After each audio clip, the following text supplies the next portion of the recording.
پر امید رکھیں اور اپنے ساتھیوں کو بھی پر امید رکھنے کی کوشش کریں. ہمارا جو رویہ ہے اس سے پتہ چلے کہ ہم پر امید ہیں. اگر ہمارے ساتھ ایسا معاملہ ہو کہ ہم خود مایوسی کا شکار ہیں، تو پھر اس چیز کا امکان ہمیشہ رہے گا کہ ہم اس مایوسی کو پھیلانے کا سبب بن سکتے ہیں. تو اپنے آپ کو مایوسی سے نکالنا چاہیے، پر امید رہنا چاہیے. اللہ کی ذات پر توکل کے ذریعے ہم پر امید رہ سکتے ہیں. اگلا بڑا امپورٹنٹ پوائنٹ جو قیادت کے حوالے سے یاد رکھنے کا ہے وہ فیئر انالیسس ہے، یعنی ایک انصاف پر مبنی تجزیہ. جب بھی آپ کام کر رہے ہیں، آپ پروجیکٹس کے اندر انوالو ہیں، آپ کے پاس ذمہ داری ہے کسی بھی نوعیت کی، تو اس ذمہ داری کا تجزیہ جو ہے وہ خود بھی کرتے رہنا چاہیے اور وہ فورمز پر بھی ہوتے رہنا چاہیے آرگنائزیشن کے. اور وہ جو تجزیہ ہے وہ بڑا کھرا کھرا تجزیہ ہونا چاہیے. کیوں؟ اس لیے کہ یہی کام کے ساتھ انصاف ہے پھر، کہ ہم اپنے تجزیوں کو کھرا کھرا رکھیں. اگلا اہم پوائنٹ استحکام تنظیم کے لیے عزیز ساتھیوں میوچول رسپیکٹ ہے، یعنی آپس کی محبت، آپس کا احترام. یہ بہت اہم ہے. کیوں؟ اس لیے کیونکہ محبت فاتح عالم ہوتی ہے. محبت دل جیتنے کا سبب بنتی ہے، محبت دلوں کو جوڑنے کا سبب بنتی ہے. اور بحیثیت مسلمان ہمارے لیے ایک دوسرے کا وجود باعث احترام ہے. انسانیت کا احترام جب ہم پر لازم ہے تو پھر اپنے مسلمان بہن بھائی کا احترام تو لازم و ملزوم ہو گیا ہمارے لیے. اس کے بعد اگر ہم چیز کو اس طرح لیں کہ جب ہم ایک ٹیم ورک کے اندر تمام افراد شامل ہیں اور ہمارا مقصد بھی ایک ہے اور ہمیں کام بھی مل کر کرنا ہے، ایک ہی طرز کا، ایک ہی انداز کا، یونٹی فیٹ ڈسپلن کا سلوگن لیے ہوئے آرگنائزیشن کے ممبران، ان کا پھر رویہ آپس میں صرف اور صرف میوچل رسپیکٹ یعنی باہمی محبت اور احترام کا ہی ہو سکتا ہے، کیونکہ اسی طرح سے افراد مل کر چل سکتے ہیں. اس کے علاوہ کوئی ایسا طریقہ نہیں ہے کہ آپ دلوں کو جوڑ سکیں، آپ افراد کو اکٹھا رکھ سکیں اور افراد مل کر کام کر سکیں. اگلا بےحد important point for the stability of an organization استحکام تنظیم کے لیے وہ ہے سیلف ٹریننگ. سیلف ٹریننگ اس لحاظ سے بہت اہم ہے عزیز ساتھیوں کہ میں نے اور آپ نے اپنے آپ کو جس عظیم مقصد کے لیے وقف کیا ہے وہ ہے دین کی خدمت. ہم نے آرگنائزیشن کے پلیٹ فارم پر جب یہ خدمت کرنی ہے تو ہمیں پھر بہت سی چیزوں کو سیکھنے کی ضرورت ہمیشہ رہے گی. مجھے اور آپ کو مثلاً دعویٰ سیکھنا ہے، دعویٰ کی حکمتیں سیکھنی ہے، دعویٰ کرنے کا آرٹ سیکھنا ہے، یورپ کے ماحول میں محتاط انداز سے دعویٰ کرنا سیکھنا ہے، فرینڈلی انداز سے دعویٰ کرنا سیکھنا ہے، حکمتوں کے ساتھ دعویٰ کرنا سیکھنا ہے. اور اس کے لیے پھر ہمیں ضرورت ہے تربیت کی. تربیت پر سے ہماری نظر کبھی نہ چھوٹے. اس کے لیے ہمیں اپنا علم بڑھانے کی بھی ضرورت ہے اور اپنے عمل کو بھی پختہ کرنے کی ضرورت ہمیشہ باقی رہے گی. ہمیں اپنا نالج ہمیشہ اپڈیٹ کرنا ہے، ہمیں اپنے نالج کو بڑھانے کی کوشش میں لگے رہنا ہے، ہمیں اپنے نالج کی بڑھوتی کے لیے مختلف ذرائع کو اختیار کرنا ہے. پلیٹ فارم جو ہمارے لیے تربیتی ماحول فراہم کرتا ہے ان مواقع سے بھرپور فائدہ اٹھانے کی کوشش کرنی ہے اور پھر وہ مواقع قائم کرنے میں بھی تعاون دینا ہے اور ساتھ دینا ہے. اور اس کے ساتھ ساتھ اپنی پرسنل ٹریننگ کے لیے تو ظاہر ہے کہ اللہ تعالیٰ کا بتایا وہ جو نظام ہے وہ ہمیشہ اس پر ہماری نظر رہے، جس میں ہماری ایمانیات بھی ہیں، عبادات بھی ہیں، اخلاقیات بھی ہیں، معاملات بھی ہیں. یعنی انفرادی زندگی میں بھی اور اجتماعی زندگی میں بھی سیلف ٹریننگ کبھی آنکھوں سے اوجھل نہ ہو. اس کے ساتھ ساتھ تنظیم کے اندر رہتے ہوئے ہمیں اپنی ابیلٹیز کو، اپنی کیپیبلٹیز کو، اپنے سکلز کو، یعنی اللہ تعالیٰ نے جو جو صلاحیتیں ہمیں عطا کی ہیں، جو قابلیتیں عطا کی ہیں، جو ہنر عطا کیے ہیں، ہمیں ان کو بھی پالش کرتے رہنا چاہیے دین کی خدمت کی خاطر.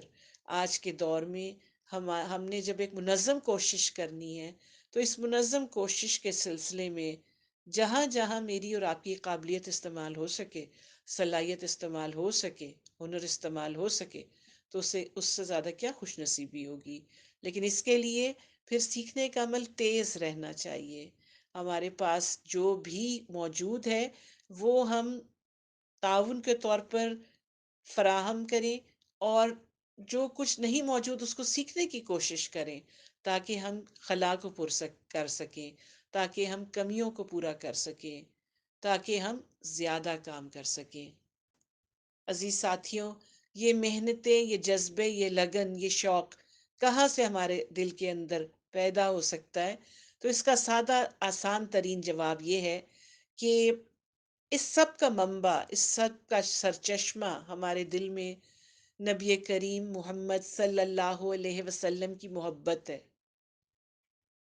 ہمارے نبی ہمارے لیے رول ماڈل ہے، ہمارے لیے ایک مثال ہے، ایک رہنما کی۔ آپ کی پیروی کرتے ہوئے، آپ کی اتباع کرتے ہوئے ہمارے لیے پھر کوئی مشکل مشکل بن کر باقی نہیں رہ سکتی، جب ہمیں شوق ہو کہ ہم نے بحیثیت امتی محمد صلی اللہ علیہ وسلم دین کی خدمت کرنی ہے۔ اس کے ساتھ اگلا پوائنٹ، اہم پوائنٹ، آخرت کی یاد ہے۔ آخرت کی یاد انسان کو صراط مستقیم پر رکھتی ہے۔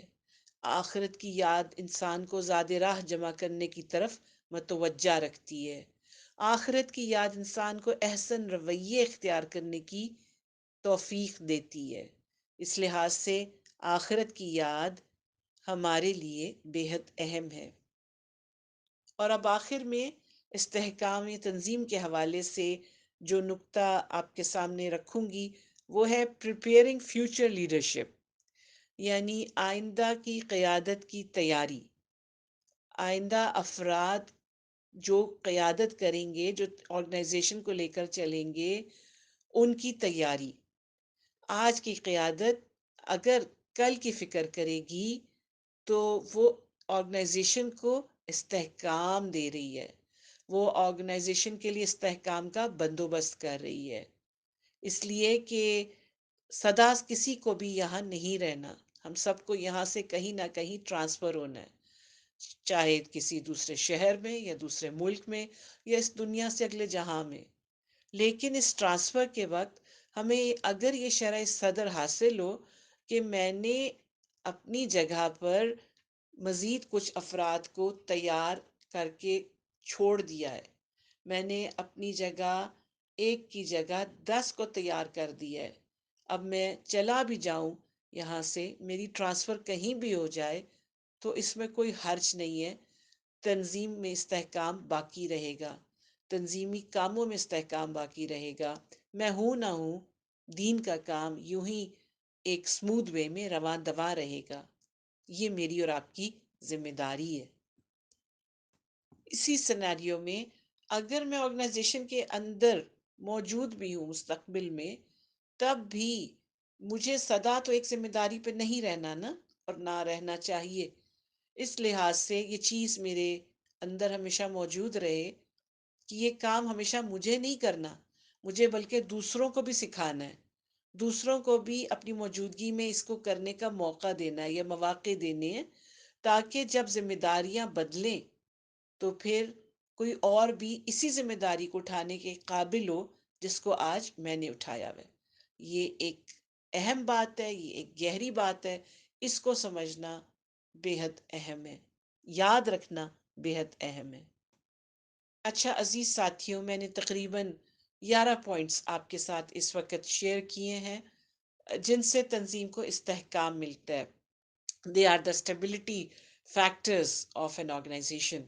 لیکن اب چلے میں آپ کے ساتھ 11 وہ پوائنٹس شیئر کروں جن کی وجہ سے آرگنائزیشن کو انسٹیبلٹی مل سکتی ہے، جس کی وجہ سے آرگنائزیشن غیر مستحکم ہوتی ہے۔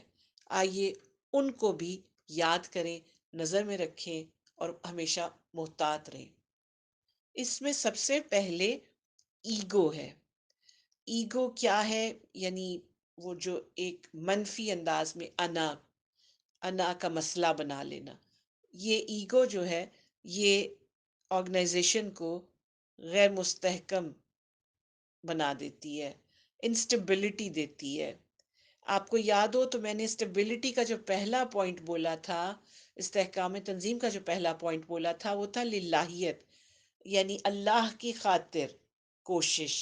لیکن یہ جو ایگو ہے یہ اس کوشش کی بہت بڑی رکاوٹ بن جاتی ہے، اس لیے محتاط رہنا چاہیے۔ یہ نہیں ہو سکتا کہ صرف میں اور میں ہی ہوں۔ اپنی انا کو اپنے پیروں تلے نیچے رکھ کر ٹیم ورک کرنا ہے۔ یہ انا جو ہے یہ ہماری رکاوٹ نہ بنے۔ ٹیم ورک میں تو بعض اوقات مسلسل ایسی سچویشنز آتی ہیں یا آ رہی ہوتی ہیں جس میں انسان کو بعض اوقات صبر کرنا ہے، بعض اوقات انسان کو ام، جھکنا ہے، بعض اوقات انسان کو سمجھوتے پر آنا ہے، بعض اوقات انسان کو دوسروں کی بھی تعریف کرنی ہے، اور بعض اوقات انسان کو بہت کچھ برداشت بھی کرنا ہے۔ اور یعنی مسلسل test test test team work کا نصاب ہے، اس میں کوئی شک نہیں ہے، یا اس میں کوئی یہ کہنے میں تردد نہیں ہے۔ لیکن ان ٹیسٹ کو پاس کرنے کے لیے ہمیں للہیت چاہیے، ایگو نہیں۔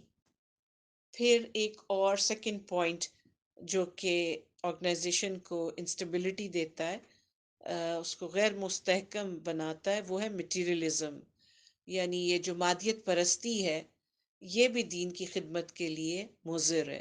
انسان پھر کچھ ایسے مشاغل میں کھو سکتا ہے، کچھ ایسی مصروفیات اختیار کر سکتا ہے کہ وہ پھر اپنا فوکس، اپنا نصب العین، اپنا اصل مقصد زندگی، وہاں سے اس کی نظر ہٹ جانے کا خطرہ ہمیشہ باقی رہتا ہے۔ پھر یہ ہوتا ہے کہ حق تو وہ ہے کہ حق ادا نہ ہو سکا، لیکن وہ جتنا ہو سکتا تھا اتنا بھی نہیں ہو پاتا، کیونکہ انسان دو کشتیوں کا مسافر جب بنتا ہے تو ظاہر ہے کہ پھر وہ حق کیسے ادا کرے۔ اگلا اہم پوائنٹ عزیز ساتھیوں، ڈسپلن کی خلاف ورزی کرنا ہے۔ ڈس اوبیئنگ اور اگنورنگ دا ڈسپلن، یہ چیز آرگنائزیشن کو انسٹیبلٹی دیتی ہے۔ اس کو ہم ایسے سمجھیں کہ ہم سب نے مل کر ایک اہم مقصد کے لیے اپنے آپ کو وقف کیا، اور جب ہم نے اپنے آپ کو اس کے لیے وقف کیا تو ظاہر ہے کہ اس کے لیے پھر ہم نے مل کر کام کرنا ہے، اور اس مل کر کام کرنے کے لیے ہم نے کچھ قانون قاعدہ بنایا، اور وہ مل کر بنایا۔ اب اس قانون قاعدے کو ہم نے خود ہی فالو کرنا ہے، اس کی پیروی کرنی ہے۔ اگر آج میں اپنے آپ کو قانون قاعدے کے دائرے سے باہر سمجھوں، کل آپ اپنے آپ کو قانون قاعدے کے دائرے سے باہر سمجھیں، تو پھر تو ہم سارے ہی اس ڈسپلن کے دائرے سے باہر کھڑے ہیں، اور پھر ہم مل کر ٹیم ورک نہیں کر سکتے، اس لیے کہ ٹیم ورک تو صرف ڈسپلن کے ساتھ نتھی ہے، یعنی کہ سب کو قانون قاعدہ پتا ہو، سب قانون قاعدے کے دائرے کے اندر ہی مل کر move on move on move on move on کر رہے ہیں، کام کر رہے ہیں، تو چیزیں جو ہیں وہ سکون کے ساتھ ہوتی ہیں، سکون کے ساتھ چلتی ہیں۔ لیکن جب بھی کوئی فرد اپنے آپ کو ڈسپلن سے بالا سمجھے یا ڈسپلن سے باہر سمجھے، تو اس کو پتہ بھی نہیں چلتا کہ وہ خود بھی مشکل میں آتا ہے اور وہ پھر آرگنائزیشن کو بھی مشکل میں ڈالتا ہے۔ اگلا اہم پوائنٹ جو کہ تنظیم کو غیر مستحکم کر دیتا ہے، انسٹیبلٹی فیکٹر، وہ ہے grouping which leads to break down، یعنی یہ جو ٹکڑیوں میں بٹ جانا ہے یہ ہمارے اتحاد اتفاق کا پارا پارا کر دیتا ہے، یا پارا پارا کر سکتا ہے۔ اس لیے بہت محتاط رہنا چاہیے ہے، ڈسپلن کے دائرے میں رہیں، اور ڈسپلن کے دائرے میں رہتے ہوئے انسان پھر گروپنگ میں نہیں پڑتا، اس کو پتہ ہوتا ہے کہ یہ سیدھا راستہ ہے، اس پر ہم سب نے مل کر چلنا ہے ٹیم ورک کی صورت میں۔ لیکن اگر ہم اپنے آپ کو ڈسپلن کے دائرے سے باہر سمجھیں یا باہر نکال لیں اور اس طرح سے ہم گروپنگ شروع کر دیں، تو ظاہر ہے کہ پھر آدھے اندر کھڑے ہیں ڈسپلن کے اور آدھے باہر کھڑے ہیں ڈسپلن کے دائرے سے، تو یہ اس طرح کی گروپنگ ہے کہ اس سے صرف تنظیم کی بنیادیں ہلتی ہیں، تنظیم کمزور ہوتی ہے، کام متاثر ہوتا ہے، اس کے علاوہ کوئی نفع نہیں ملتا۔ یہ تو پھر وہی معاملہ ہے کہ شیطان کا نعرہ ڈیوائڈ اینڈ رول، یعنی انہیں تقسیم کر دو اور پھر ان سے وہ کرواؤ جو انہیں نہیں کرنا چاہیے تھا۔ عزیز ساتھیوں، اس وجہ سے ہمیں گروپنگ سے بہت زیادہ محتاط رہنا چاہیے، کیونکہ پھر اس گروپنگ کے اندر سے جو پھر گندے انڈے یا گندے بچے نکلتے ہیں، ان میں سے چند ایک کا نام میں آپ کے سامنے رکھتی ہوں۔ پہلا ہے بیک بائٹنگ یعنی غیبت۔ جب گروپنگ ہوتی ہے تو پھر افراد جو ہیں وہ غیبت شروع کرتے ہیں، اور یہ غیبت جو ہے یہ رائی کا پہاڑ بنا کر رکھ دیتی ہے۔ اس لیے محتاط رہنا چاہیے پہلے قدم پر، اور گروپنگ سے پرہیز کرنا چاہیے۔ ٹھیک چینل پر ٹھیک بات رکھیں تو تمام مسائل کا حل ملتا ہے۔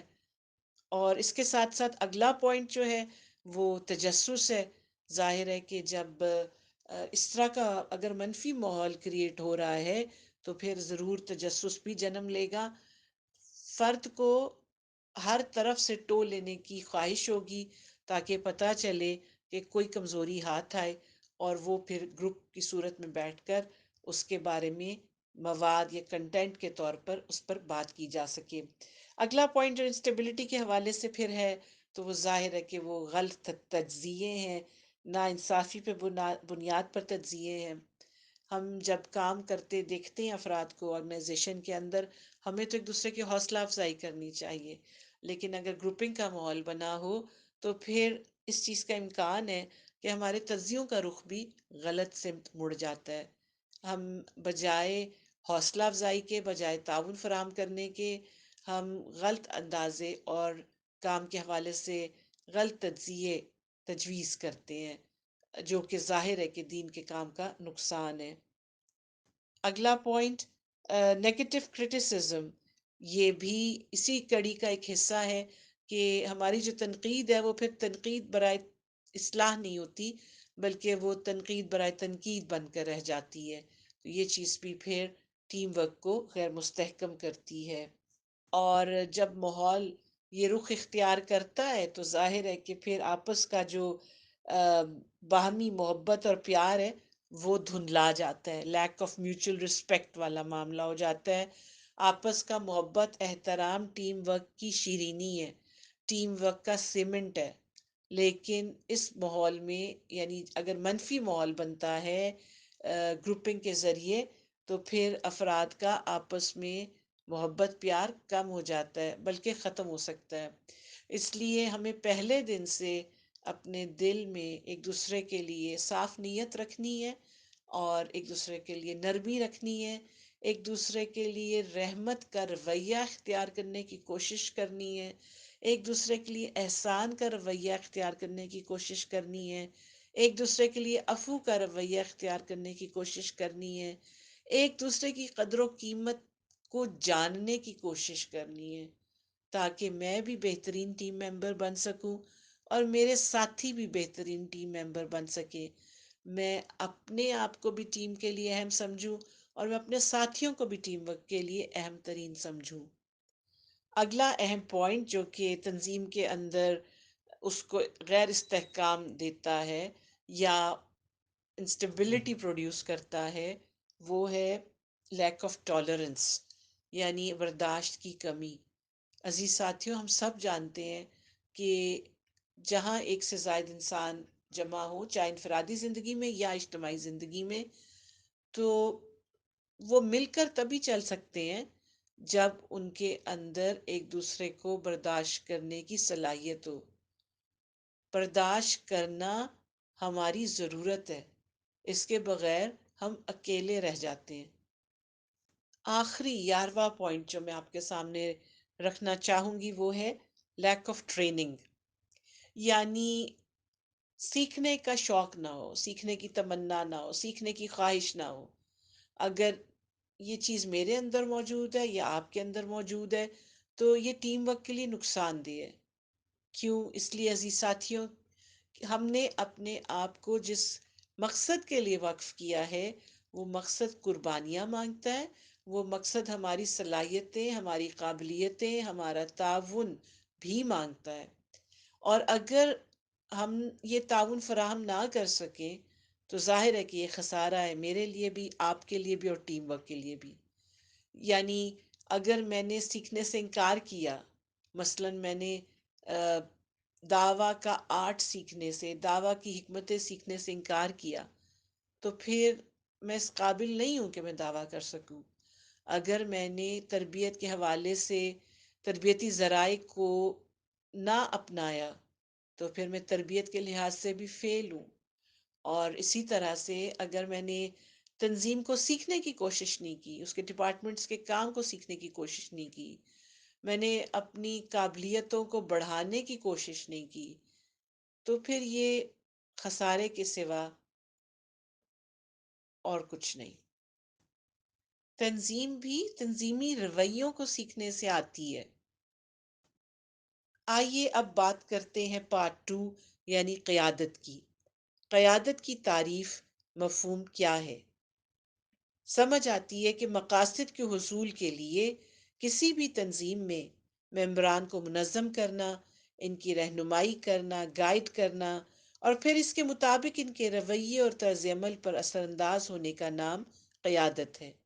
A group of people who organize and guide and then evaluate the teamwork is called leadership۔ اچھا، اب ہمیں سمجھنا ہے کہ قیادت کے اوصاف کیا ہیں۔ What are the basic characteristics of a leader؟ قیادت کے تنظیمی اوصاف پر تو ہم کسی اگلے سیشن میں عزیز ساتھیوں بات کریں گے۔ آج ہم قیادت کے شخصی اوصاف سمجھنے کی کوشش کرتے ہیں۔ یہاں خرم مراد صاحب کی تحریر کا یہ پیراگراف کوٹ کرنا مناسب ہوگا۔ تنظیم اور قیادت ایک پہلو سے افراد کا مجموعہ ہوتی ہے، اگرچہ اس کی حیثیت افراد کے مجموعے سے مختلف بھی ہوتی ہے۔ وہ سارے افراد جو اپنے اپنے مقام پر تحریک کی کسی ذمہ داری کو اٹھاتے ہیں، قیادت کا حصہ ہوتے ہیں۔ چنانچہ ہماری قائد کی اس تعریف کے مطابق تحریک اسلامی کا ہر کارکن اپنے مقام پر دوسرے انسانوں کے لیے ذمہ دار ہے، اور اس لحاظ سے وہ بھی ایک قائد ہے۔ اس لیے ہر فرد کو بھی یہ معلوم ہونا چاہیے کہ وہ اپنی ذات کو اور اپنی کارکردگی کو بہتر بنانے کے لیے کیا تدابیر اختیار کر سکتا ہے۔ حوالہ کتاب کارکن اور قیادت سے تحریک کے تقاضے۔ عزیز ساتھیوں، اب ہم بیسک کریکٹرسٹکس جو لیڈر کی ہوتی ہیں یا ہونی چاہیے، ان کے حوالے سے بات کو آگے بڑھاتے ہیں، اور پہلے دیکھتے ہیں پرسنل کریکٹرسٹکس، وہ شخصی اوصاف جو ایک لیڈر کے اندر ہونا ضروری ہے، اہم ہے۔ نمبر 1، تقوی، ہیز فیئر آف اللہ، دین کا علم ہونا، has knowledge of Islam, administration capability, تنظیمی صلاحیت۔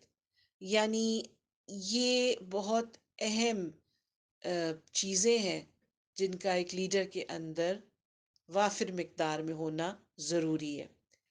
نیکسٹ پوائنٹ، کمٹمنٹ، یعنی اپنے آپ کو وقف کرنا، اپنی کمٹمنٹ کو سمجھنا، اپنی کمٹمنٹ کو نبھانا، اپنے آپ کو جس مقصد عظیم کے لیے وقف کیا ہے اس کا حق ادا کرنے کی کوشش کرنا۔ یہ نہیں کہ کمٹمنٹ بھی کر لی اور اس کے بعد اس کمٹمنٹ کو ہی بھول گیا، یہ نہیں، بلکہ کمٹمنٹ کو آخری دم تک نبھانے کی کوشش کرنا۔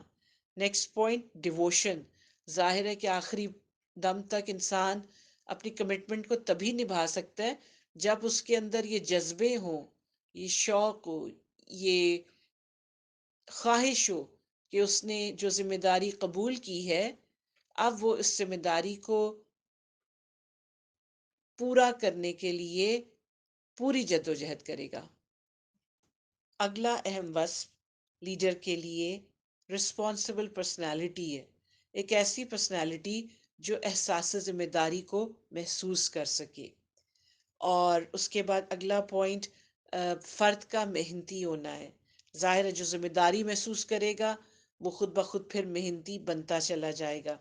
جس نے ذمہ داری محسوس نہیں کرنی اس کو پھر محنت کی بھی ضرورت نہیں۔ لیکن قیادت جو ہے، اسلامی قیادت، وہ ذمہ دار ہوتی ہے، وہ ذمہ داری کو محسوس کرتی ہے، اور اسی بنا پر پھر وہ محنتی ہوتی ہے، اور اس کو محنت کرنا اچھا لگتا ہے۔ Next point, interested in gaining knowledge.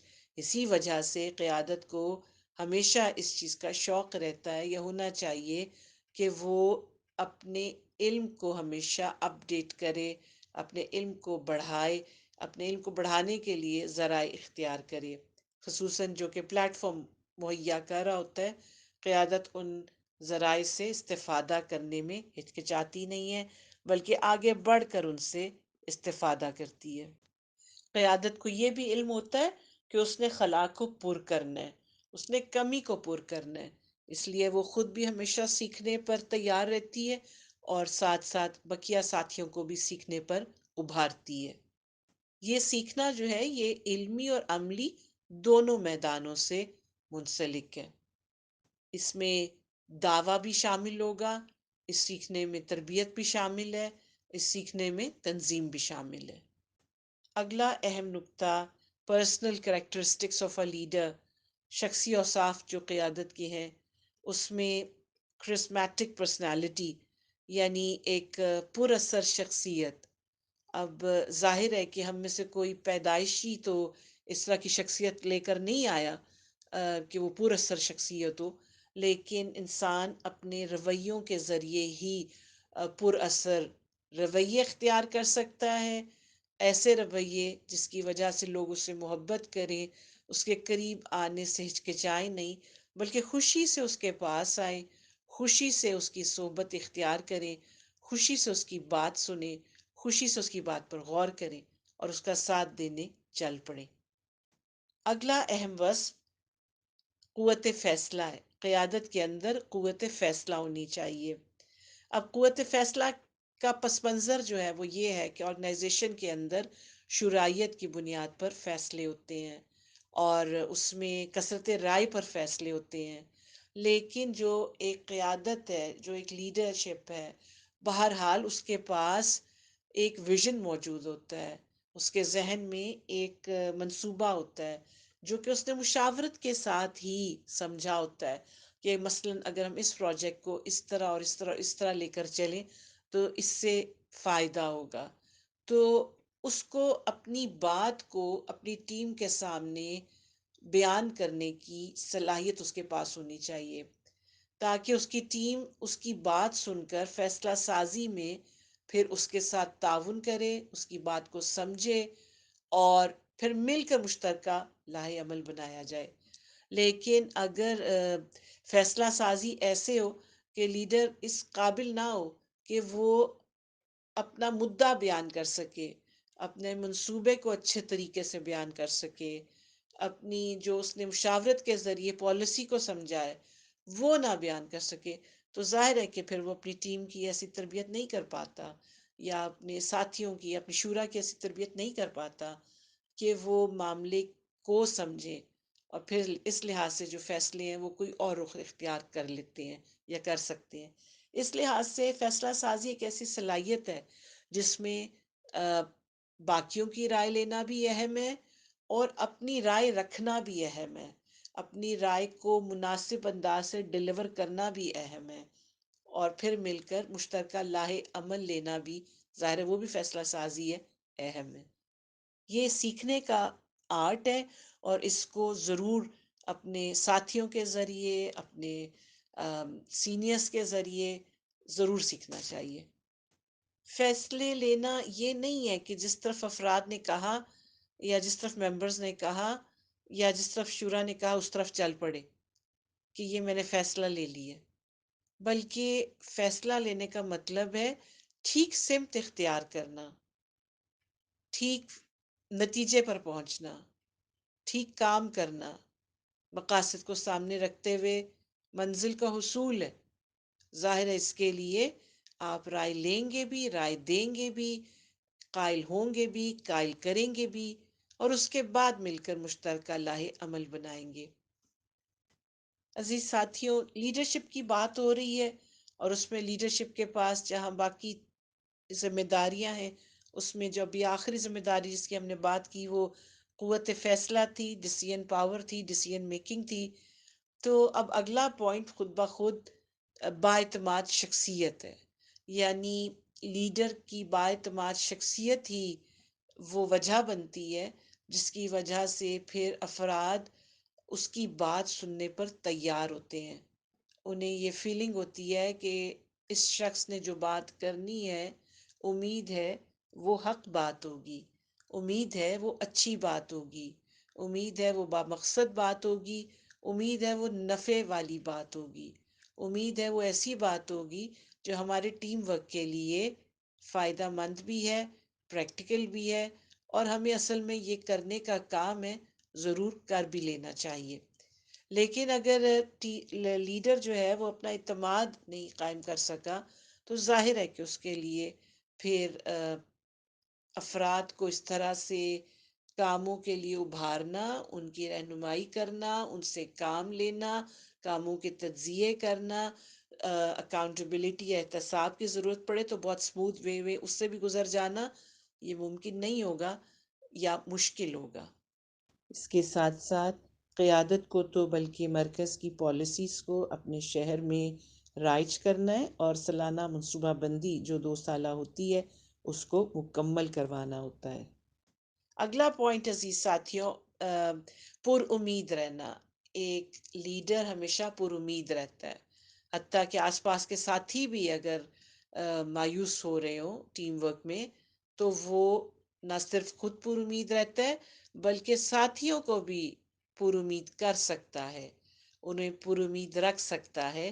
ضرورت اس چیز کی ہوگی کہ پہلے وہ خود پر امید رہے. اگر لیڈر خود ہی مایوس ہے، یا لیڈر کو خود ہی جسے کہتے ہیں نا ڈپریشن ہوتا ہے پریشرز آف ورک سے، یا آس پاس کے حالات سے، یا بہت سے عوامل، مثلاً افرادی قوت کی کمی ہے، وسائل کی کمی ہے، اس میں اگر لیڈر خود ہی مایوسی کا شکار ہوتا ہے تو ظاہر ہے کہ وہ پھر اپنے ساتھیوں کو بھی امید نہیں دلا سکتا. جس نے لیڈر بننا ہے اس کا توکل بڑا اہم ہونا چاہیے، بہت زیادہ ہونا چاہیے، کیونکہ توکل کی وجہ سے وہ ہمیشہ پر امید رہے گا. اگلا پوائنٹ جو کہ شخصیت کا وصف ہونا چاہیے لیڈر کی، وہ تبدیلیاں آسانی سے ایکسیپٹ کر سکتا ہو، ہضم کر سکتا ہو، اڈیپٹیبل ٹو چینجز. یہ نہیں ہے کہ وہ ایک ہی طریقے کا عادی ہو کام کرنے کے، اور وقت کے ساتھ ساتھ، جدیدیت کے ساتھ ساتھ کام تو وہی رہیں گے، نوعیت تو وہی رہے گی، لیکن اگر ان کو کرنے کے انداز میں فرق آتا ہے تو اس کو بھی اپنے آپ کو اس فرق کے ساتھ ایڈجسٹ کرنا ہے. یعنی یہ ایک اہم ضرورت ہے کہ جو لیڈرشپ ہے وہ اڑ نہ جائے کہ اس نے پہلے طریقے پہ قائم رہنا ہے، تبدیلی اس کے لیے نہیں ہے، یہ منفی رویہ ہوگا. لیڈرشپ کے لیے بڑا اہم ہے کہ وہ غور و فکر کرنے والی ہو، وہ تھنکر ہو. اس لیے کہ جب لیڈرشپ غور کرنے والی ہوتی ہے، سوچنے والی ہوتی ہے، تو وہ ماضی سے بھی سبق حاصل کرتی ہے، وہ اپنے حال پر بھی غور کرتی ہے، اور اسی وجہ سے وہ مستقبل کے لیے بھی ٹھوس بنیادوں پر منصوبہ بندی کر سکتی ہے، جس کو آپ لانگ ٹرم پلاننگ کہتے ہیں. لیکن ظاہر ہے کہ یہ پھر تبھی ممکن ہے جب لیڈرشپ جو ہے وہ غور و فکر کرے، اور اگر یہ وصف اس کے اندر نہیں ہے تو پھر نہ اس کا اپنا ماضی سے بھی اس کا رابطہ منقطع ہے، حال پر بھی غور کرنے کی اس کے پاس توفیق نہیں ہے، اور پھر مستقبل تابناک کیسے ہو سکتا ہے. ایک اہم ضرورت جو لیڈرشپ کی ہوتی ہے، گریٹ اسپیکر اینڈ رائٹر. اپنی کوششوں کو، اپنی صلاحیتوں کو، اپنی قابلیتوں کو بڑھانے کی کوشش کرنی چاہیے، گفتگو کرنے کے حوالے سے بھی اور لکھنے کے حوالے سے بھی. ایک لیڈر جو ہے وہ ایک اچھا لکھاری بھی ہو سکتا ہے اور ایک اچھا مقرر بھی ہو سکتا ہے. یہ چیزیں مشق کے ساتھ بہتر ہوتی چلی جاتی ہیں، لیکن پہلا قدم وہی ہے کہ مشق کا ارادہ ہو، مشق کی نیت ہو، اور پھر مشق کی جائے. لیڈر جو ہے وہ ایمبیشیس ہوتا ہے، یعنی وہ پرعزم ہوتا ہے. آپ سب جانتے ہیں کہ انسان اپنے عزم کی بنا پر کیا کچھ حاصل کر سکتا ہے. تو جس نے دین کی خدمت کا بیڑا اٹھایا ہو، جس نے دین کی خدمت کرنے کا عزم کیا ہو، جس کو اللہ تعالیٰ نے توفیق دی ہو کہ وہ اس ٹیم ورک کو لیڈ کرے، تو ایسے فرد کا پرعزم ہونا، پر امید ہونے کے ساتھ ساتھ پرعزم ہونا بہت ضروری ہے۔ آخری بات جو کہ پرسنل کریکٹرسٹکس کے حوالے سے رکھنا چاہوں گی، وہ ہے فرینڈلی نیٹ ورکنگ، یعنی جو لیڈر ہے اس کا دوستانہ انداز ہو تنظیم کے اندر، ہر ایک کے ساتھ، ہر ایک اس کو یعنی اپنا دوست سمجھے، تو یہ لیڈر کی بڑی کامیابی ہے۔ اب بات کرتے ہیں لیڈر کی جنرل کریکٹرسٹکس کی، یعنی ایک لیڈر کی عمومی خصوصیات۔ پہلا پوائنٹ ہے کین لسن کرٹیسزم۔ ظاہر ہے کہ فرد کو یاد رکھنا چاہیے، لیڈر کو یعنی یاد رکھنا چاہیے کہ وہ ایک ٹیم کو لیڈ کر رہا ہے، اور ٹیم کے اندر سے جو تنقید اس تک پہنچ رہی ہوتی ہے، اس کو سننے کی برداشت، اس کو سننے کا حوصلہ اس کے پاس ضرور موجود ہونا چاہیے۔ یہ جو تنقید ہے یہ بعض اوقات ٹیم ورک کے اندر سے بھی آتی ہے اور بعض اوقات آس پاس کے ماحول سے بھی ملتی ہے، لیکن جہاں سے بھی یہ تنقید ملے، لیڈر اس کو حوصلے کے ساتھ سنے اور اس پر غور کرے۔ اس کے اندر سے کوئی ایسا اصلاح کا نقطہ نکلتا ہے جو قابل عمل ہو، تو ضرور اس کو اپنائے۔ تنقید سمجھنے کے لیے شرائط سے بھی کام لیا جا سکتا ہے، یعنی جو تنقید وصول ہوئی ہے اس کے اوپر ڈسکشن کی جا سکتی ہے، ٹھیک پلیٹ فارم پر، ٹھیک چینل پر بات کر کے۔ اچھا، اب ایک اور بڑا اہم وصف ہے لیڈر کا کہ وہ غلطیوں کی پہچان رکھتا ہو یا سمجھ سکتا ہو ٹیم ورک میں۔ Can recognise the mistakes of team work. جیسے ایک مکینک جو ہے وہ مشین کا فالٹ جان کر مشین کو درست کر سکتا ہے، تو اسی طرح سے ایک لیڈر جو ہے وہ ٹیم ورک کے اندر فالٹ سمجھ کر ٹیم ورک کو درست نیچ پر ڈال سکتا ہے۔ یعنی اگر لیڈر کو پتہ چل جائے کہ فالٹ کہاں ہے، تو پھر اس کے لیے ٹیم ورک کو بہتر بنانا آسان ہے۔ اور اگر لیڈر کو یہی نہ پتا چلے کہ فالٹ کدھر ہے، تو پھر ظاہر ہے کہ ٹیم ورک میں ابتری پھیل سکتی ہے۔ اب اس فالٹ کو سمجھنے کے لیے ایک تجربہ چاہیے، اور جن کے پاس تجربہ ہے ٹیم لیڈر ان سے بھی رابطہ کر کے فالٹ کو سمجھ سکتا ہے، اس سے اس کے اپنے تجربے میں اضافہ ہوگا۔ یعنی یہ ایک سیکھنے کا عمل ہے کہ آپ کو فالٹ کی پہچان ہو۔ اس میں یہ بھی عین ممکن ہے کہ تجربے کی بنیاد پر ٹیم لیڈر کو یہ بتایا جا سکتا ہے کہ یہ فالٹ آپ کی وجہ سے ٹیم ورک میں آیا ہے، تو اس صورت میں بھی ٹیم لیڈر کو اپنا فالٹ ایکسیپٹ کرنے میں کوئی ہچکچاہٹ نہ ہو، اور اپنا فالٹ ٹھیک کرنے میں بھی کوئی ہچکچاہٹ نہ ہو۔ یعنی غلطی اگر ٹیم لیڈر سے خود ہی ہو رہی ہے تو اس کو ایکسیپٹ بھی کرنا ہے اپنی غلطی کو، اور اپنی غلطی کی اصلاح بھی کرنی ہے، اس میں کوئی ہچکچاہٹ نہیں ہونی چاہیے۔ اگلا اہم پوائنٹ جو کہ ایک لیڈر کے اندر موجود ہونا اہم ہے، have the ability to do patch up. یعنی اگر کسی وجہ سے کوئی ایسا ماحول بن گیا ہے کہ ممبرز بکھر رہے ہیں، تو ٹیم لیڈر انہیں سمیٹ سکے۔ بکھرتے ٹیم ورک کو سمیٹنا ٹیم لیڈر کی ذمہ داری بھی ہے، اور یہ اس کی قابلیت بھی ہے کہ وہ قوت کو مشتبہ رکھنے میں اپنا کلیدی رول ادا کرے۔ ہاں، اس میں یہ بھی ہے کہ لیڈر کو اپنی ذات پر بھی نگاہ رکھنی چاہیے کہ کہیں افراد کے بکھرنے کا سبب وہ خود تو نہیں بن رہا ہے، یعنی ایسے رویے اختیار کرنے سے پرہیز کرنا ہے جس کی وجہ سے افراد بکھرنا شروع ہو جائیں۔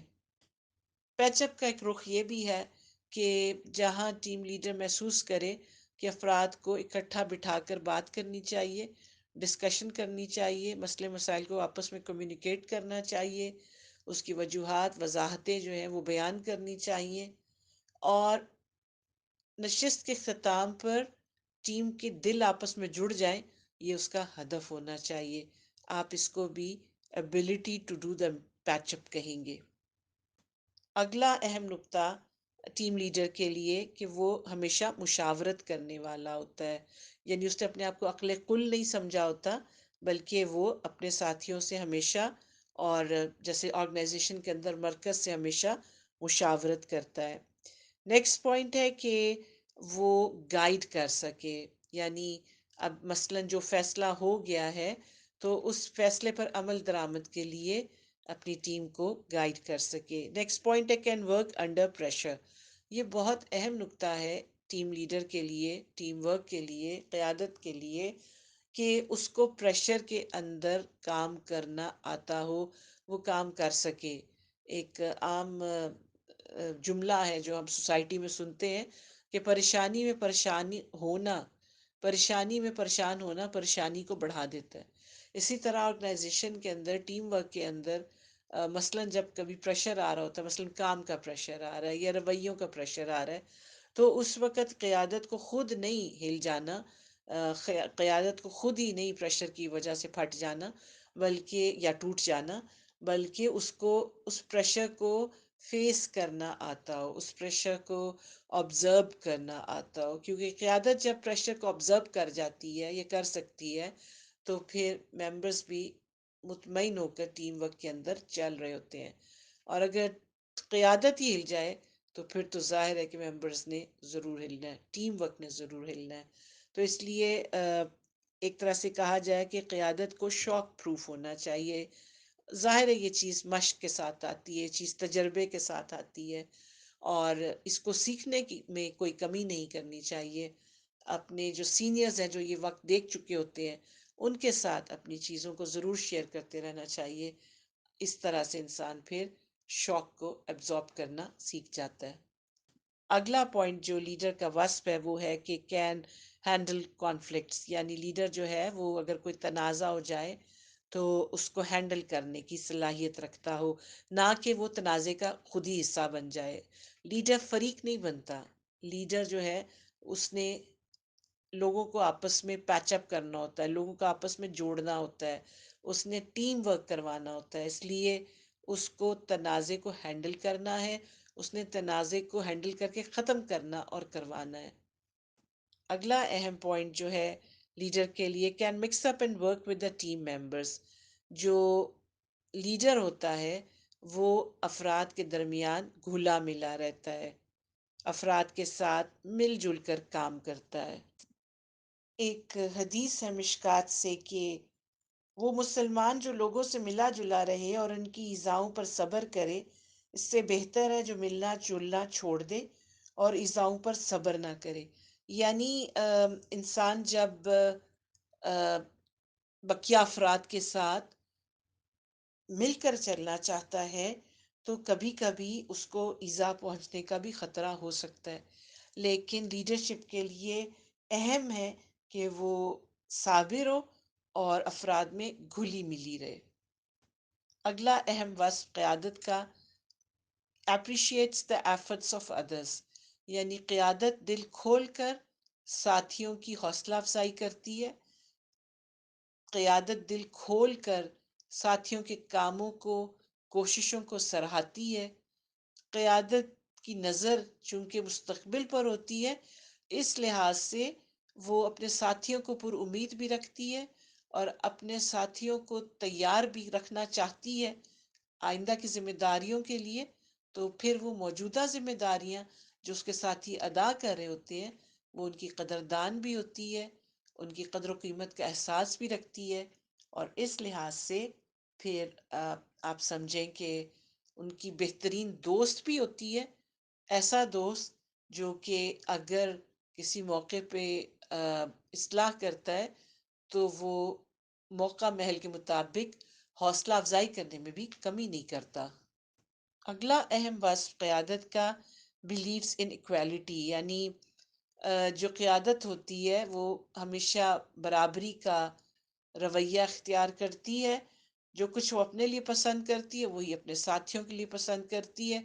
ڈسپلن قائم کرنے کے حوالے سے بھی اسے معلوم ہونا چاہیے کہ اس نے یہ ڈسپلن برابری کی بنیاد پر، ایکویلٹی کی بنیاد پر قائم کرنا اور کروانا ہے۔ اگلا اہم وصف لیڈر کا، کین میک جسٹس، یعنی جو لیڈر ہے وہ انصاف پسند ہوتا ہے. اس کے بعد ایک اور اہم خصوصیت جو ہے لیڈر کی، کہ وہ معاف کرنے کی صلاحیت رکھتا ہو. معاف کرنے کے لیے بڑا دل چاہیے ہوتا ہے. وسیع القلبی یعنی لیڈر کی اہم صفت ہے. اگر قیادت کے اندر یہ صفت موجود نہیں ہے تو پھر ٹیم ورک کے اندر بہت سی دراڑیں پیدا ہونے کے امکانات ہیں. کیوں؟ مثلاً یہ ایک حدیث ہے مشکات کی، جس نے اپنے بھائی سے اپنے قصور کا عذر کیا اور اس نے اس کو معذور نہ سمجھا، اس کا عذر قبول نہ کیا، تو اس پر اتنا گناہ ہوا جتنا ایک ناجائز محصول وصول کرنے پر. یہ مشکات کی حدیث ہے. اس حدیث میں یعنی کتنی وعید بتائی گئی ہے آخر میں، جس سے سمجھ آتی ہے کہ انسان کو معاف کرنا بھی آنا چاہیے ہے، انسان کو معاف کر بھی دینا چاہیے ہے. اس لیے کہ ہم سب انسان ہیں، ہم سب سے غلطی ہوتی ہے، مجھ سے بھی غلطی ہوتی ہے، آپ سے بھی غلطی ہوتی ہے، کہا جائے تو لیڈر سے بھی غلطی ہوتی ہے. قیادت پرفیکٹ نہیں ہوتی ہے، نو بڈی از پرفیکٹ.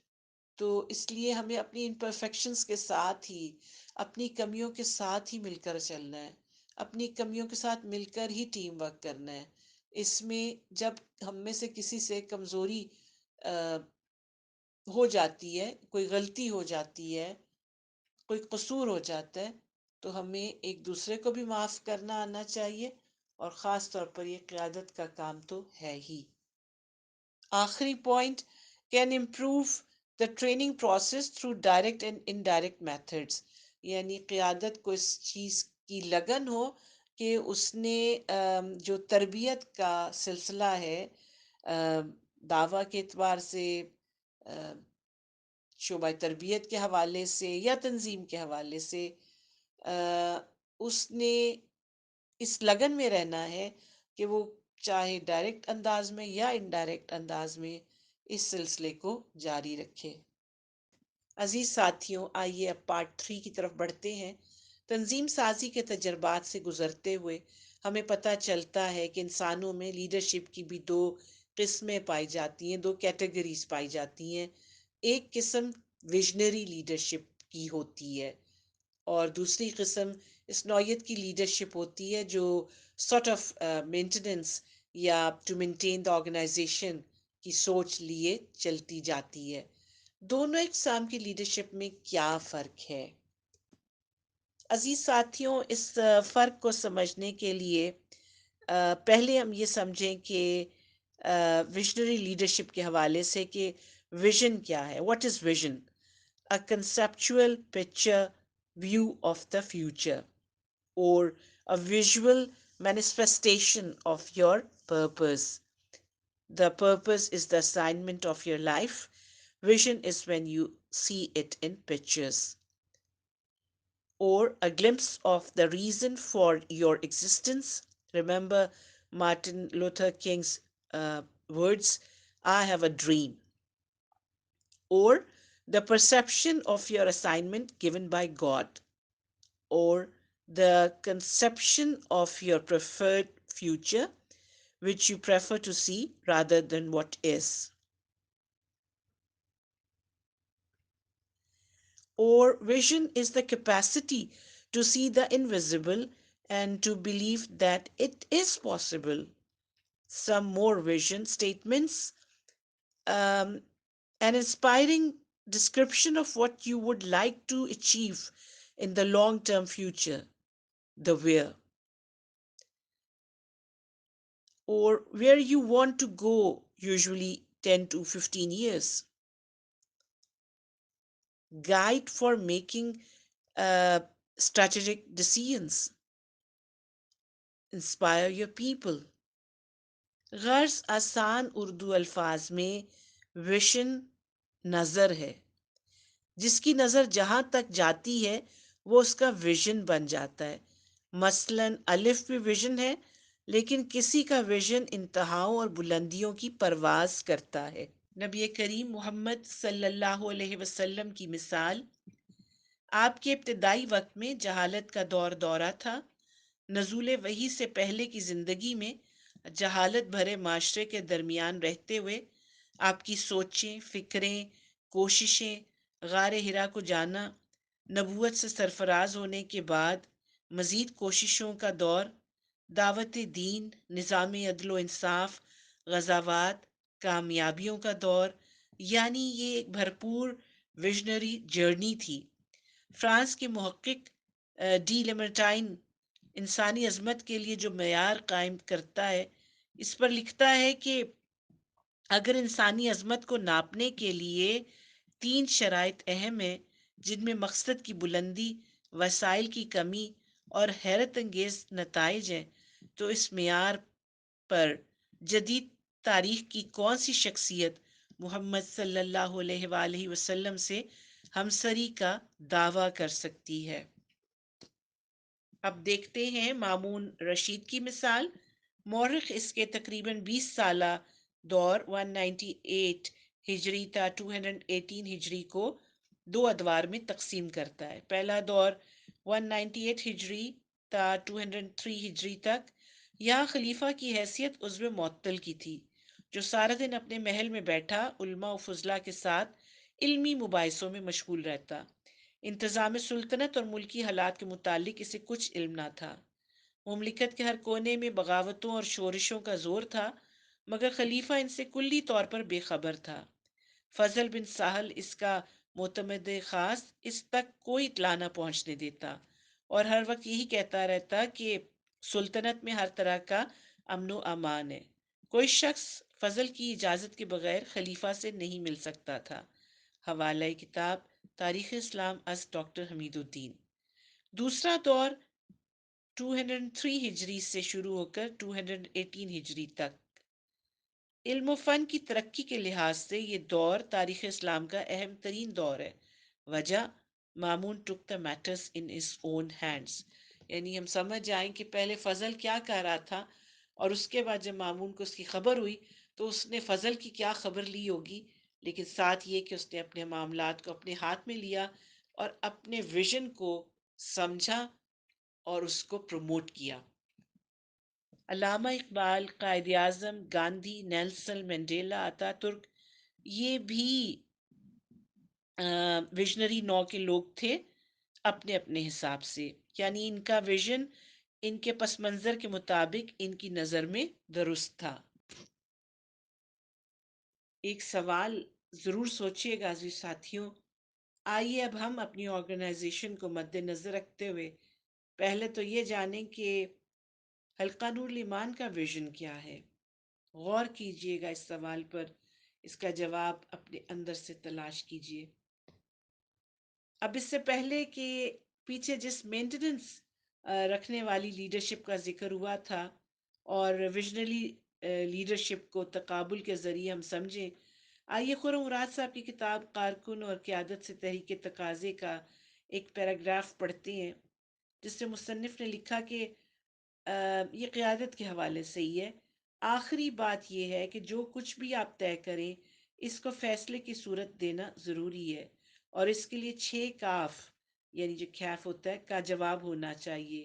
جس طرح کن فیکون ہوتا ہے یہ بھی کیف سے ہی بنا ہے، اس طرح یہ 6 کاف ہیں، اگر ان کا جواب دے کر کوئی فیصلہ کریں گے تو وہ فیصلہ فیکون ہو سکے گا، یعنی کیوں، کیا، کس طرح، کون، کہاں، کب۔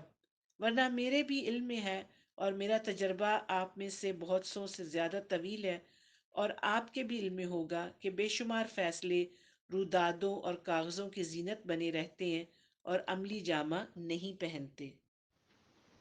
عزیز ساتھیوں، اس دو نوعیت کی لیڈرشپ کو آئیے تقابل یعنی کمپیریزن کے ذریعے سمجھنے کی کوشش کرتے ہیں۔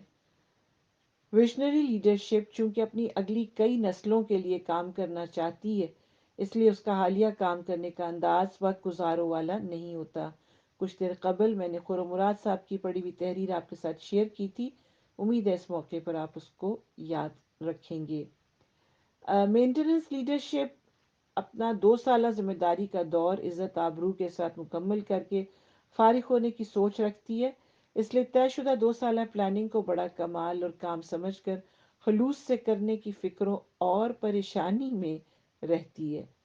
ویژنری لیڈرشپ افراد کی تیاری پر نظر رکھتی ہے، یہ اس کے اہم ترین تنظیمی اہداف میں سے ایک ہدف ہوتا ہے، جبکہ جو مینٹیننس لیڈرشپ ہوتی ہے وہ تو بعض اوقات سارا کام خود کر لینے کو بھی اوکے سمجھتی ہے، یعنی فرد کی تیاری اس کی ترجیحات میں کہیں پیچھے رہ جاتی ہے، یعنی بس اس کو لگتا ہے کہ کام ہو جائے، لیکن جو کام کے ذریعے افراد کی تیاری ہے اس پر اس کی نظر کم ہی جاتی ہے۔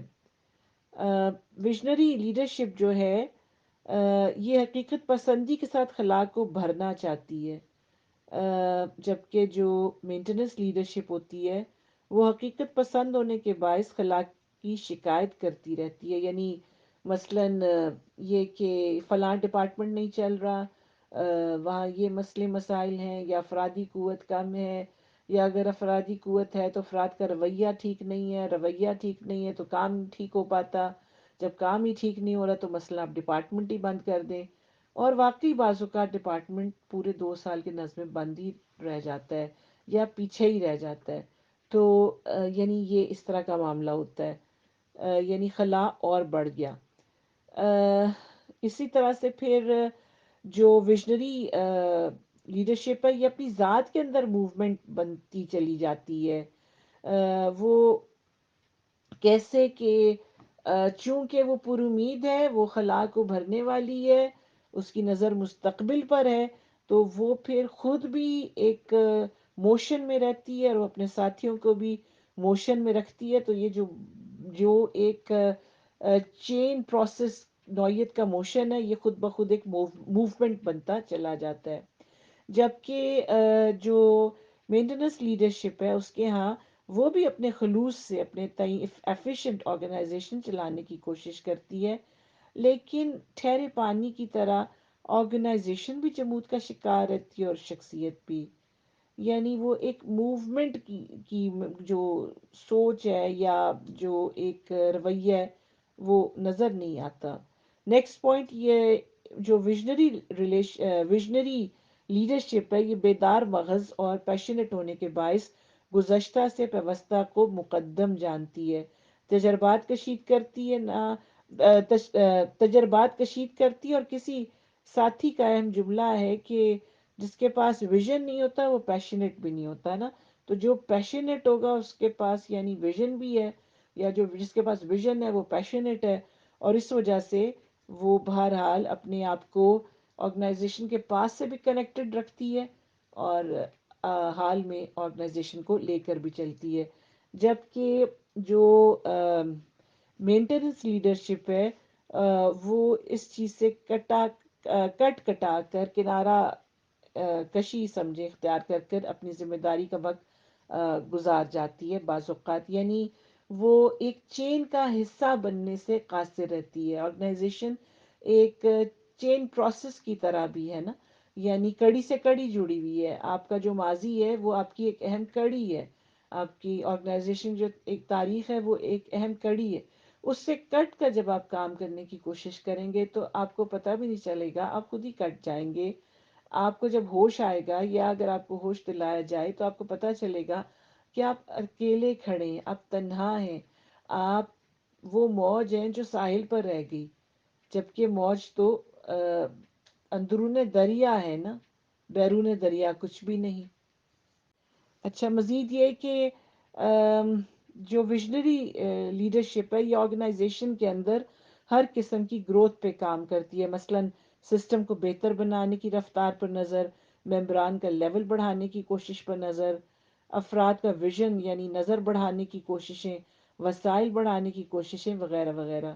مینٹیننس لیڈرشپ جو ہے یہ حال ہی پر قائم ہے، یعنی اس میں گروتھ پر نظر رکھنا یا گروتھ پر کام کرنا اس طرف نظر نہیں جاتی۔ نیکسٹ یہ کہ مشاورت پر کامل یقین رکھتے ہوئے ویژنری لیڈرشپ جلدی سیکھ جاتی ہے، یہ راز کہ ویژن رکھنا اور اعلیٰ ویژن رکھنا اچھی بات ہے، لیکن اس کو اپنے آرگنائزیشن کے سٹرکچر کے اندر فٹ کرنا اصل کمال ہے، جو ظاہر ہے کہ صرف شرائط کی پگڈنڈیوں سے گزر کر ملتا ہے، یہیں سے لیڈر اپنے اندر لچک کا مظاہرہ بھی کرتا ہے اور صابر بھی ہوتا ہے، بنتا ہے، سو یعنی اس طرح وہ سیکھتا چلا جاتا ہے نا. جب یعنی ویژن جو ہے وہ فرد کو بہت کچھ سکھا جاتا ہے. جبکہ جو مینٹیننس لیڈرشپ ہے یہ شرائط کی پگڈنڈیوں سے گھبراتی ہے، کیونکہ اس میں لچک اور صبر کی آزمائش جو ہے وہ مشکل محسوس ہوتی ہے. حالانکہ اپنا ویژن نئی راہیں کھولتا ہے نا. اصل کام جو ہے وہ اصل میں آ، اپنے ویژن کو شیپ اپ کرنا اور براڈ اپ کرنا ہے، ابراڈ کرنا ہے. پھر یعنی جو عقل کل کا جو زوم ہے اس کو دور کرنا ہوتا ہے، شرائط سے کام لینا ہوتا ہے، شرائط کی پگڈنڈیوں سے گزرنا ہوتا ہے. اسی طرح تو پھر ویژن جو ہے وہ شیپ اپ ہوتا ہے اور براڈ ہوتا ہے، اور بلکہ زیادہ فلٹر بھی ہوتا ہے اور خوبصورت بنتا ہے، اور پھر اس کو اپنے ساتھیوں کی مدد سے حاصل کرنے کی کوشش کی جاتی ہے. تو یہ ایک تقابل تھا عزیز ساتھیوں ان دو نوعیت کی لیڈرشپس کے درمیان. سادہ مثال، انسان جب اپنا گھر بناتا ہے، خصوصاً عورت، تو ہر ڈیٹیلز پر اس کی نظر جاتی ہے، بنیادوں سے لے کر بالائی عمارت تک. ویسے ہی لیڈرشپ آرگنائزیشن کے متعلق سوچے. عزیز ساتھیوں، آئیے اب ہم پارٹ 4 کی طرف بڑھتے ہیں، جو ہے مرکز کی اہمیت. قیادت کے لیے مرکز کی اہمیت کو جاننا بے حد اہم ہے. کیوں؟ اس لیے کہ مرکز کی مضبوطی میں شہر کی مضبوطی ہے. اب چونکہ قیادت شہر سے ہی ابھرتی ہے، شہر سے ہی بنتی ہے، اس لحاظ سے ہمیں یہ سمجھنا ہے کہ اپنے اپنے شہروں میں کام کرتے ہوئے مرکز کی اہمیت بہت واضح، کلیئر ہونی چاہیے. اس اہمیت کے مختلف رخ ہیں. مثلاً مرکز وہ مالا ہے جس میں یورپ کے مختلف شہر موتی کی صورت میں پروئے جا سکتے ہیں. یہ مالا مل کر ایک طاقت بنتی ہے. امت مسلمہ سے تعلق رکھنے والی خواتین کے ٹیلنٹ، صلاحیتیں، وسائل، استطاعت مجموعی دینی پلیٹ فارم کے کام آتی ہیں، اور پلیٹ فارم کے ذریعے انہیں آخرت کے لیے بہت سارا زاد راہ جمع کرنے کا موقع ملتا ہے. البتہ یہ سوچیں کہ اوہ ہو مرکز ہمیں ڈسٹرب کرتا ہے، یا یہ کہ مرکز ہماری ہر چیز پر کیوں چیک رکھتا ہے، اسے دیکھتا رہتا ہے، یا یہ کہ ہم خود سب جانتے ہیں نا، ہم خود ہی کریں، وغیرہ وغیرہ. شہر کا یہ رویہ مناسب نہیں ہے، کیونکہ یہ سسٹم ڈسپلن کے خلاف ہے. سسٹم میں مرکز پالیسی ساز ادارہ ہے، اور ڈسپلن یہ ہے کہ نمائندہ مرکز پل بن کر آپ کو مرکز سے جوڑتا ہے، آپ کو کام کی رہنمائی دیتا ہے، آپ کو کام کے لیے مشاورت فراہم کرتا ہے. یعنی ایک مشورہ آپ اپنی شہری شورا سے کر رہے ہیں اور ایک مشورہ آپ نمائندہ مرکز سے کر رہے ہیں، تو وہ آپ کو کام کے لیے مشاورت فراہم کرتا ہے اور آپ کے کاموں کے تجزیے مرکز کو پہنچا رہا ہوتا ہے. اس طرح شہر میں اختلافات اگر پیدا ہوں، جو ٹیم ورک میں پیدا ہوتے رہتے ہیں، یہ نیچرل بات ہے، قدرتی بات ہے، تو مرکز ایک بڑے کا رول پلے کرنے کے لیے موجود ہوتا ہے. اگر مالی مسائل ہو تو مرکز اس پوزیشن میں ہوتا ہے کہ شہر کو مالی تعاون فراہم کرے، کیونکہ اس کو اپنے بقیہ شاخوں سے بجٹ ملتا ہے. اور اگر علمی و فکری یا تنظیمی میدان میں شہر کے کسی ڈپارٹمنٹ کو رہنمائی و تعاون چاہیے ہو تو مرکز اسے یہ فراہم کرتا ہے. اسی طرح سے اگر کسی بھی اور نوعیت کی مدد، یا ضروری نہیں ہے مدد، کسی اور نوعیت کی رہنمائی یا مشاورت ناظم شہر کو درکار ہو، تو اس کے پاس نمائندہ مرکز کی صورت میں مرکز ہمیشہ موجود ہوتا ہے. اگر یہ نکات شہر بھولتا ہے یا اگنور کرتا ہے، یعنی تمام بالا پوائنٹس جو میں نے آپ کے سامنے بیان کیے ہیں، تو پھر یہ عین ممکن ہے کہ شہری کام کسی وقت جا کر ختم ہو جائے، یہ شہر مرکز کو ہلا کر رکھ دے. دونوں صورتوں میں دین کے کام کو نقصان ہے. وسیع اتحاد اور مفاد کے پیش نظر شہر اور مرکز کا تعلق لازم و ملزوم ہے. شہر افراد تیار کرتا رہے اور انہیں مرکز کو افرادی قوت یعنی مرکزی شورا کی صورت میں کے طور پر پہنچاتا رہے، کیونکہ مرکز آپ سے ہی ہے اور آپ مرکز سے بحیثیت ٹیم۔ عزیز ساتھیوں، اس پارٹ کے اختتام پر میرا آپ سے بلکہ سوال ہے کہ آپ کس نوعیت کی لیڈرشپ پر راضی ہیں، یعنی ویژنری لیڈرشپ یا مینٹیننس نوعیت کی لیڈرشپ، یا وہ لیڈرشپ جو مرکز کے ساتھ رابطوں میں رہے، یا وہ لیڈرشپ جو مرکز سے کٹ آف رہے۔ آخر میں جو بات رکھوں گی وہ یہ ہے کہ تنظیم کی اہمیت اور قیادت کے شخصی اوصاف فیصلہ کن نتائج رکھتے ہیں۔ دنیا میں بھی یونٹی، فیتھ اینڈ ڈسپلن، اتحاد، ایمان اور تنظیم رول پلے کر جاتے ہیں، اور آخرت میں بھی۔ اب فرد کامیاب، جماعت ناکام، یہ بھی ہو سکتا ہے، جماعت کامیاب، فرد ناکام، یہ بھی ہو سکتا ہے، اور اجر اور درجات میں فرق بھی عین ممکن ہے۔ جزاکم اللہ خیرن کثیرہ عزیز ساتھیوں۔